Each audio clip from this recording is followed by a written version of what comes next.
Today, we're going to talk about a part of business that's, well, super important, but also super misunderstood: the Project Management Office, or PMO. We're going to break down what it is, where it even came from, and why it's so much more than just a department that keeps track of projects. So think about this for a minute. Every single company has that big, shiny vision, right? That grand strategy.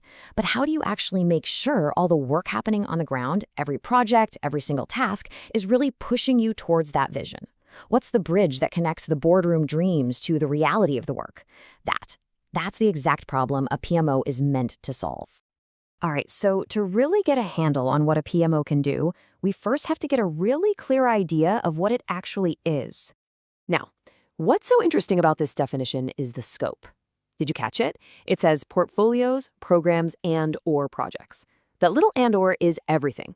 It tells you right away that a PMO is not some rigid one-size-fits-all box. It's more like a custom-built engine. It can be configured to focus on just one of those areas, or two, or all three, whatever the company really needs. And before we go any further, let's just clear up one thing I hear all the time.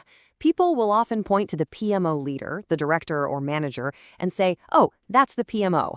But that's kind of like calling the school principal the school, right? The PMO is the whole thing, the entire system, the department. The leader is a crucial part, for sure, but there's still just one part of that bigger system. Keeping those two separate is key to understanding what a PMO can really do. So if a PMO can be so many different things, how do we even wrap our heads around it? Well, this is where a really simple but honestly brilliant metaphor comes into play. Just imagine a cube. It's got 6 distinct sides. Now, if you're only looking at one side, what you see is correct, but it's a very incomplete picture of the whole object, isn't it? A PMO is exactly like that. So one person might look at the PMO and say, oh, they're the ones who standardize all our processes. Someone else sees them and thinks they're the support team for our projects. Then a third person is convinced the PMO's only job is strategic alignment. And here's the thing that's so cool about this metaphor. They are all correct. Each one of those is a valid side of the PMO cube. The big mistake, the danger, is thinking that your one view is the only view. True success comes when you can see and appreciate the whole cube. Now, this multi-sided nature didn't just pop up out of nowhere. The PMO has a really fascinating history, and if you trace its evolution, you can really start to understand its role today. The modern PMO really got its start in huge government and military projects back in the 50s. Think NASA's Apollo missions. Then in the 80s, they jumped into the corporate world as these watchdogs, focused almost entirely on control and auditing. The 90s, that was the methodology boom. PMOs became the keepers of standards and best practices.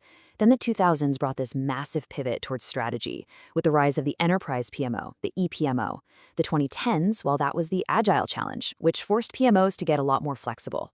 And that brings us right up to today, the value-driven era, where the goal isn't just to manage projects anymore. It's to be a true strategic partner that creates real, tangible business value. This whole journey, from being simple controllers to strategic partners, it hasn't exactly been a walk in the park, and modern PMOs face some pretty significant hurdles. And this right here, this is the heart of the problem. Despite all their potential, so many PMOs still struggle with a perception issue. Executives often look at them and just see a tactical function, a cost center, basically, instead of a strategic asset that can actually drive the business forward. So this perception gap, it creates all these other challenges. PMOs are under constant pressure to prove their ROI, to show they're worth the money. They have to keep up with absolutely dizzying technological changes like AI. They have to constantly fight to make sure projects are actually aligned with the business goals. And a lot of the time, they're trying to do all this in companies that just don't fully get the strategic power of project management in the first place. Okay, so with this complex history and all these modern challenges, how should a company actually go about building or evolving its PMO? The answer to that really gets to the core of what makes a PMO successful. This is the question everybody asks. With so many options out there and so much pressure to get it right, we all want to know, what's the perfect model? What's the secret formula for success? And you start looking around and you are just flooded with options. Should we be a value management office, a supportive PMO, a controlling one, agile, hybrid? The list of acronyms just goes on, and it's so easy to get completely lost in the jargon. just searching for that one right answer. But here's the absolute truth of the matter. Searching for the single best model is a trap. It is fundamentally the wrong question to be asking. Why? Well, because any predefined model is just a massive oversimplification. Your business isn't static, right? It's always changing. So why on earth would your PMO be static? A cookie-cutter approach totally ignores the unique culture, the unique challenges of your organization. If you just follow a rigid model, you risk focusing more on checking the boxes of that structure than on delivering actual tangible value. The most successful PMOs, they don't pick a model off a shelf. They build one. So here's the crucial takeaway. We need to completely reframe this conversation. The goal is not to find the one perfect universal PMO model that fits everyone. The goal is to ask a much smarter, much more powerful question.